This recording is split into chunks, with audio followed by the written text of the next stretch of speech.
వాక్యాన్ని గమనించాలి. యేసు ఎక్కడికి వెళ్ళినా, యేసు ఎక్కడ ఉన్నా, యేసు ఎక్కడ పరుండినా అదే స్థలములో ఉన్నవారు ఒక 12 మంది. ఈ రాత్రి మనం కూడా చాలా మందిగా ప్రభు యొద్దకు వచ్చి ఉండవచ్చు. బట్ యేసు ప్రభుతోనే ఉండేవారు ఎంతమంది ఇక్కడ వాక్యాన్ని వినా?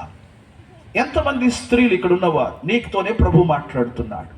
నువ్వు దేవునితో నిత్యము ఉంటున్నా ఓ విశ్వాసివేనా? నువ్వు ప్రభుతో ఎల్లప్పుడూ ఉంటున్నా ఓ సేవకుడివేనా?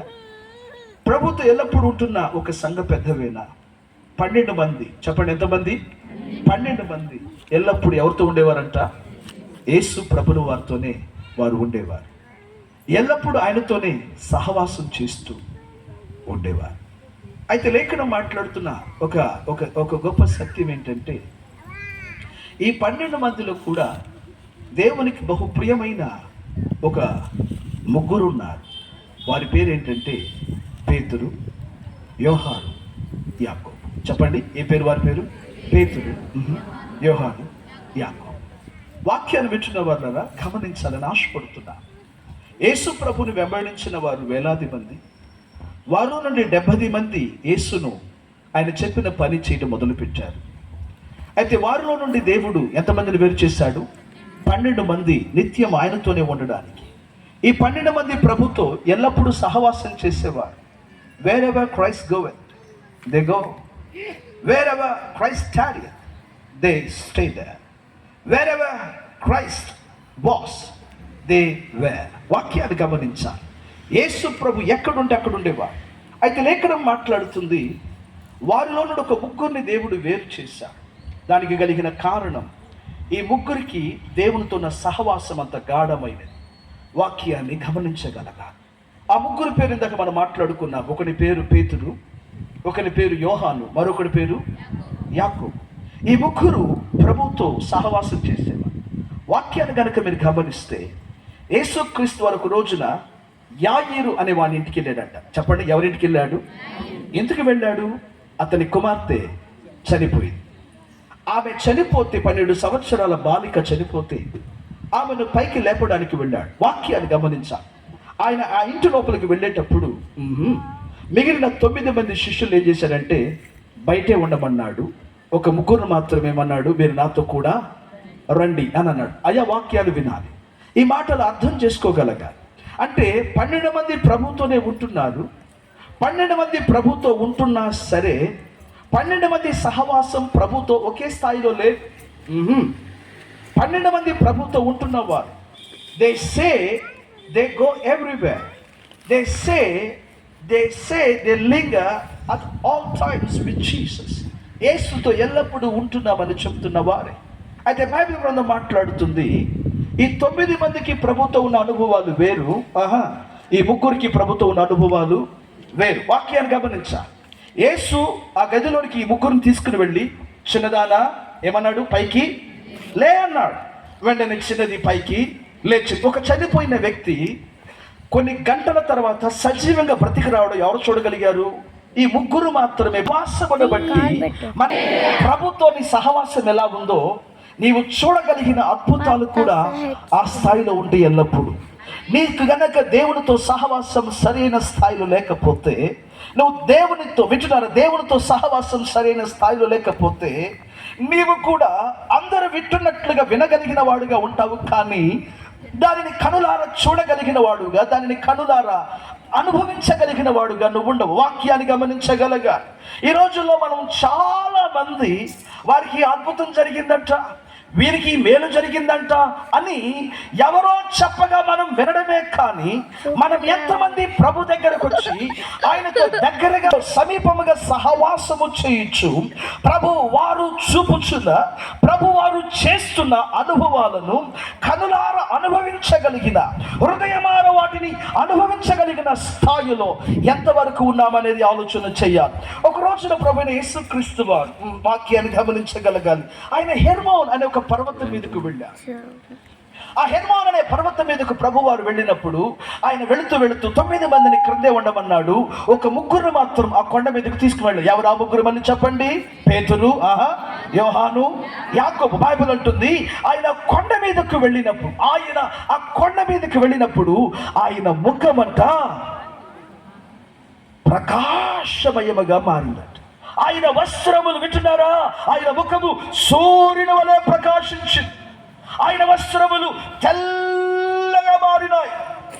ఈ ముగ్గురు చూస్తూ ఉన్నారు. యేసుని రూపం మారుతుంది, యేసుని యొక్క వస్త్రం మారుతుంది. అక్కడ వారు చూస్తూ ఉన్నప్పుడు దేవుని యొక్క మహిమ అక్కడ కమ్ముకున్నది.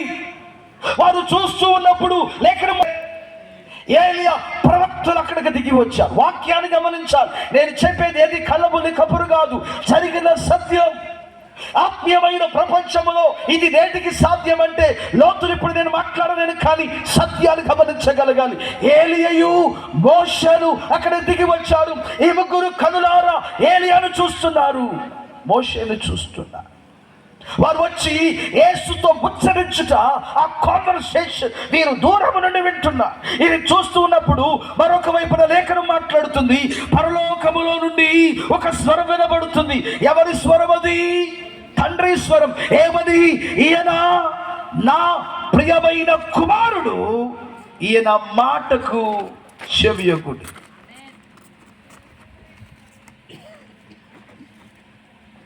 పేతురు, యోహాను, యాకోబు ఆశ్చర్యపోయారు. ఇంతకు ముందు యేసుని ఎన్నడూ అలా చూసినది లేదు. మరి ఈ రోజున ఆయనను చూసిన అనుభవం వ్యత్యాసముగా ఉన్నది. వారు ఊహించలేనంతగా. మోషే కనబడమేమి, వినబడమేమి, ప్రభు రూపాంతరమునందడమేమి, వారు ఆశ్చర్యపోయారు. 9 మందికి అనుభవం ఉన్నదా? చెప్పాలి. 9 మందికి అనుభవం లేదు. ఆ 70 మందికి అనుభవం ఉన్నదా? వారికి లేదు. ఎవరికి కలిగింది? ఈ ముగ్గురికి మాత్రమే ఈ శ్రేష్టమైన అనుభవాలు కలిగినాయి. దానికి కారణం వీరు ప్రభుకు దగ్గరగా సహవాసం చేసిన దేవుని పిల్లలై ఉన్నారు. యేసుకి స్తోత్రం చెప్పండి గట్టిగా, మంచిగా చెప్పాలి నాన్న. 2 చేతులు అందరూ చెప్పండి, చేతులెత్తి.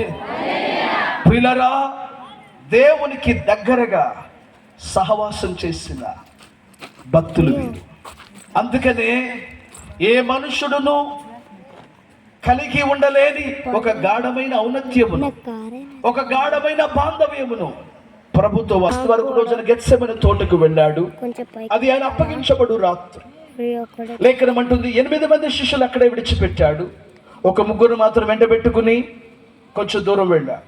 వాక్యాలు వినాలి. ఎంతమందిని చెప్పండి? 8 మందిని అక్కడ విడిచిపెట్టాడు. నాన్న వినాలి, ఇటు వినాలి. ఒక ముగ్గురు మాత్రం, పాప కూర్చోరా తల్లి, సిట్ సిట్ దే, కూర్చో, జస్ట్ సిట్. అటు ఇటు తిరగదు. నా వాక్యం ఏదో ఎవరు అటు ఇటు తిరగదు. ప్రియులారా, గమనించాలి సత్య.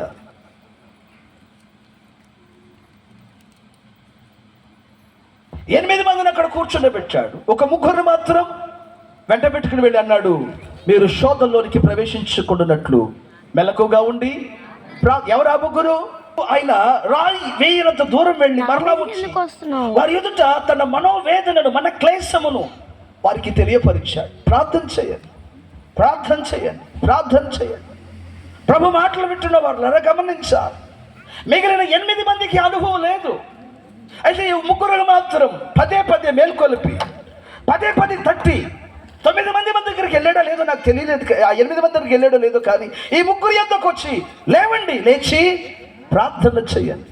వాక్యాన్ని వింటున్న వాళ్ళరా గమనించాలి సత్యాన్ని. ఏమర్థమవుతుంది మనకి? యేసు ప్రభుల వారితో వీరు దగ్గర గాఢమైన ఒక సహవాసం కలిగి ఉన్నారు కాబట్టి వీరికి కలిగిన ప్రత్యక్ష అద్భుతాలు వ్యత్యాసమైన కోణంలో ఉంటాయి. వినాలి మాట. అందరికి ఒక కోణంలో జరిగితే నీకు జరిగే అద్భుతాలు, నువ్వు కళ్ళారు అనుభవించే అద్భుతాలు, అది ఏ మనుషుడు ముందెన్నడూ నువ్వు చవి చూడని స్థాయిలో ఉంటుంది. గమనించాలి. నువ్వు దేవునికి దగ్గరగా సహవాసం చేస్తే నీకు కలిగని ప్రత్యక్షతలు ఎవరికి నీ కలగవు. ఎందుకనంటే ప్రభుతో నువ్వు సమయమును గడు వాక్య విధేయతలోను సమర్పణలోను నీవు నీ జీవితాన్ని అంకితం చేసుకుంటున్నావు కాబట్టి నీకు కలిగడి పరలోకపు ప్రత్యక్షతలు వ్యత్యాసంగా ఉంటాయి. స్తోత్రం కలుగునుగాక. మూడవ మాట నేను చెప్పాలనుకుంటే, దేవునికి దగ్గరగా సహవాసం చేస్తే, దేవునికి దగ్గరగా సహవాసం చేసే కొలది నువ్వు రేపబడే అనుభవం, నీ ఆప్యత రేపబడే అనుభవం, నీ అంతరంగం పురికొల్పబడే అనుభవం ప్రార్థనలోను, నీతిలోను, సమర్పణలోను, పరిశుద్ధతలోను నీకు కలిగే అనుభవం సామాన్యంగా ఉండదు. ప్రభు మాటలు గమనించగలగ, దేవుని మాటలు వింటున్న ప్రభు ప్రియులరా, అందుకనే కడవరి దినాలలో దేవునితో సహవాసం అనున్నది సంఘానికి ఎంతో అవసరం. దైవ సేవకులకేమి, సంఘానికేమి, గ్రామంలో ఈ రాత్రి ఆయా ప్రాంతాల నుండి నా మాటలు వింటున్న నీకైనా సరే, దేవుడితో సహవాసము చేస్తే నీకు కలిగే అద్భుతాలు విశేషముగా ఉంటుంది. ప్రభువుకు దగ్గరగా సహవాసం చేస్తే నీకు కలిగే ప్రత్యక్షతలు దైవజనుడా వ్యత్యాసముగా ఉంటవి. ప్రభువుకు దగ్గరగా నువ్వు రాగలిగితే, ఆయనకు దగ్గరగా సహవాసం చేస్తే నీవు రేపబడే అనుభవం, నువ్వు పురికొల్పబడే అనుభవం, నువ్వు మన్నించబడే అనుభవం, అది వ్యత్యాసమైన కోణములో ఉంటుంది. స్తోత్రం చెప్తారు ఒకసారి యేసు ప్రభువును మంచిగా చెప్పండి హల్లెలూయ. ఇంకా ఘనంగా చెప్పండి హల్లెలూయ. ప్రభు మాటలు వింటున్న వారు లేఖనం మాట్లాడుతుంది, మీరు దేవునికి బహు దగ్గరగా జీవించిన వారు. ఒక చిన్న ఉదాహరణ చెప్తా. ఒక రైతు ఉన్నాడు. ఆ రైతు దగ్గర ఒక పాలేరు ఉన్నాడు. పాలేరుకు రైతుతో ఎలాంటి సహవాసం ఉంటుంది, ఎలాంటి సంబంధం పడుతుంది? ఎరా వెళ్ళావా పొలానికి, తెచ్చావా బస్తాలన్నీ, పెట్టావా లోపల గొడవలో? వీరి సంభాషణ ఎంతవరకు? ఇది చెయ్యరా అని అంటే వాడు అది చేస్తా. అది తెచ్చి ఇక్కడ పెట్టు అంటే ఆజ్ఞలను వినడమే వాడి బాధ్యత, వినాలి. రైతు గారు ఏదైతే చెప్పారో ఆ పనిని ఆ పాలేరు బాధ్యత వినడం వరకే. వెంటనే ఆ పనిని నిర్వర్తించా. ఎక్కడి వరకు వారి బాంధవ్యం? ఇంటి బయట పొలం దగ్గరే, ఇంటి లోపలికి వాడికి ప్రవేశం ఉండదు. ఎందుకంటే పాలేరు వాడి పని అంతవరకే. వాడి పని అంటే పొలమునకు, చెప్పిన స్థలమునకు అంతవరకే. అయితే ఇదే రైతు గారికి ఒక స్నేహితుడు ఉన్నాడు. ఇదే రైతు గారికి స్నేహితుడు ఉన్నప్పుడు ఈ స్నేహితుడికి ఈ రైతుకున్న బాంధవ్యం ఎలాంటిది? ఈ స్నేహితుడు రైతు ఇంటికి వస్తాడు, అతని యొక్క గచ్చు మీద కూర్చుంటాడు, అవసరమైతే ఇంట్లో ఉన్న గదికి కూడా వెళ్తాడు. ఏమమ్మా వేడిగా ఒక టీ కాఫీ పట్టుకురా, వీడొచ్చాడు. ఉండగలిగింది అతని సమస్తమని ఎరిగిన వ్యక్తి, అతని కష్టాలు, అతని నష్టాలు, అతని బలం, అతని బలహీనత వినాలిన మాట అన్నీ ఎవరికి తెలుసు. మరి ముఖ్యంగా అతనుకున్న యావత్ ఆస్తి మీద ఆమెకు కూడా సమానమైన హక్కులు ఉంటాయి. ముగ్గురు ఇతని జీవితంలో ఉన్నారు. ఈ రైతు జీవితంలో ఒకడు పాలేరు, ఒకటి స్నేహితుడు, మరొకరు తన భార్య. ఏదైనా చేయమంటే ఒక పాలేరు స్థాయిలో మన బాంధవ్యం ప్రభుత్వం ఉందా?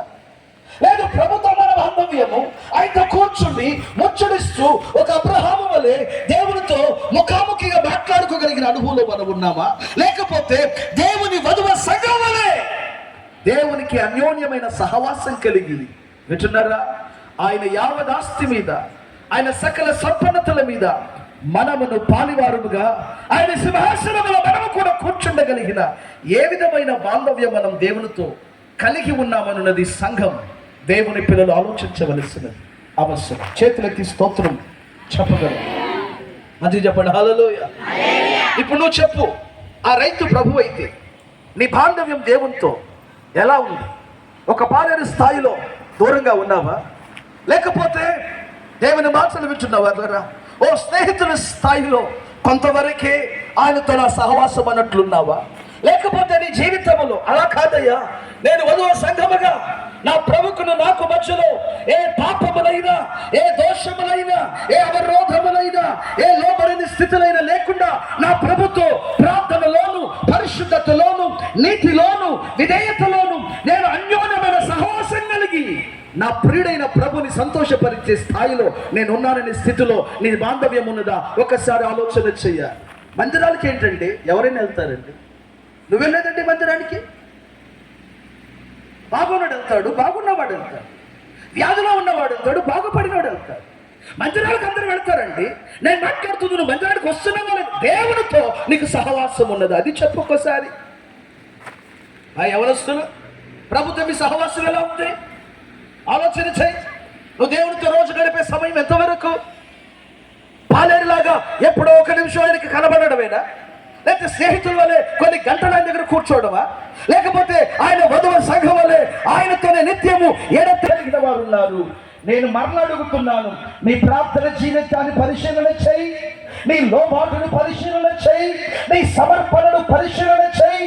కాలకాలముగా దేవుని బిడ్డలంటున్నావు. How strong and how thick is your relationship with Jesus.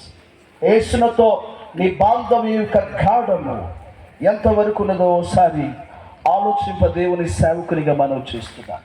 స్తోత్రం చెప్పండి గట్టిగా, మంచిగా చెప్పాలి గట్టిగా. హల్లెలూయా. ఒక్కోసారి చెప్పండి గట్టిగా. దూరపు కొండలు చెప్పండి, దూరపు కొండలు నునుపు అన్నారు. దూరంగా ఉన్నట్టు ఎలా కనపడతాయి చెప్పరేమండి? నున్నగా కనబడతాయి. అబ్బాబ్బా ఎంత పచ్చగా ఉందండి, ఎంతో నున్నగా ఉండేయండి అని అనిపిస్తుంది. వాక్యాన్ని వినాలి. దూరముగా ఉన్నప్పుడు ఏ కొండ అయినా నున్నగానే కనబడుతుంది. వాక్యాన్ని వినాలి నాన్న. అలాగుననే వింటున్నారు నా మాటలు. దూరంలో ఉంటున్న ఏ బాంధవ్యాలైనా అబ్బా భలేవాడండి, వింటున్నారు నా మాట. ఇంట్లో ఉన్న భర్త కంటే శని భర్త మంచోడు అన్నట్టు కనుకోలేదు. దూరపు కొండలు దూరపు బాంధవ్యాలలో ఉంటాయి, నున్నగా ఉంటాయి. వింటున్నారా? దూరంలో ఉన్న స్నేహితుడు మంచివాడు లాగా, ఆ బాంధవ్యం బలమైనది లాగా. అయితే ఒక మనిషికి మనం దగ్గరయ్యే కొలది ఏ ఏ విషయాలలో మంచోడు అనుకున్నామో ఆయా విషయాలలో లోటుపాట్లు కనబడతాము. దగ్గరకు వెళ్ళే కొలది ఆ మనిషిలో ఉన్న విటుదల అతనికి చాలా ప్రేమ అండి అని అంటాం. దగ్గరకు వెళ్ళే కొలది ఆ ప్రేమలోనే లోటు ఉన్నట్టు అనిపిస్తుంది. వినాలి నా మాట. ఎందుకని దూరంగా ఉన్నప్పుడు బాంధవ్యం బాగానే ఉంది, దగ్గరికి వెళ్ళే కొలది ఒక్కొక్క మనిషిలో వింటున్నారా ఆ భయంకరమైన లోటుపాటులు, ఆ భయంకరమైన లోపాలు, ఆ భయంకరమైన వింటున్నారా ముంట్లో త్రొప్పల వంటి అనుభవాలు, భయంకరమైన గరుకైన అనుభవాలు మనకు కనబడతాయి. అందుకని better stay back from people. అందుకనే మనుషులకు కాస్త దూరంగా ఉండడం మనకు మంచిది. దగ్గరికి వెళ్ళే కొలది లోపాలు బయటపడుతూ ఉంటాయి. ఇది లోక సామెత. దూరంగా ఉన్నప్పుడేమో నున్నగా కనబడ్డాడు, దగ్గరికి వెళ్ళాక స్వభావాలు బయటపడ్డవి. వాక్యాన్ని వింటున్న వాళ్ళారా, అదే గనక వాక్యాన్ని గమనించాలి. అదే